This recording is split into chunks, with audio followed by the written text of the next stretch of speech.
have been under construction for quite some time now. And since we started construction, it has been so dusty in our house. The air quality just felt so hazy. So to help clear up the air, we've actually placed a ConairPure Air Purifier in every single part of the house. And they've been turned on for over 30 days now. So today we're going to show you guys the before and after using the air purifiers. We feel so bad for the cats because they've been so stressed out during this whole process. So to make things less stressful, we wanted to make sure that their air quality was at least better. And as soon as our floors were installed, we wanted to put back the furniture to make sure that they wouldn't stress out anymore. And as you can tell, it's working because Chase is feeling happier already.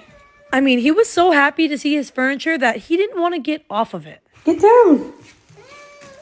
We were so happy that things were starting to look normal again. But what made living in the house under construction tolerable was actually the ConairPure Air Purifiers. Because look at how much dust has been collected in just over 30 days. I mean, this is what we could have been breathing if it wasn't for these air purifiers. Not only did it help improve our air quality, but it also helped our little guy sleep more peacefully. I mean, just look at the air purifier that we placed in his room. It was just so much worse than the last one. And this has a lot to do with the fact that a lot of the construction was actually closest to Taj's room. I can't believe he could have been breathing this. It truly made living under construction a whole lot easier. But we are so glad to be back to normal again, and we don't want to look back on these days because it was truly a nightmare.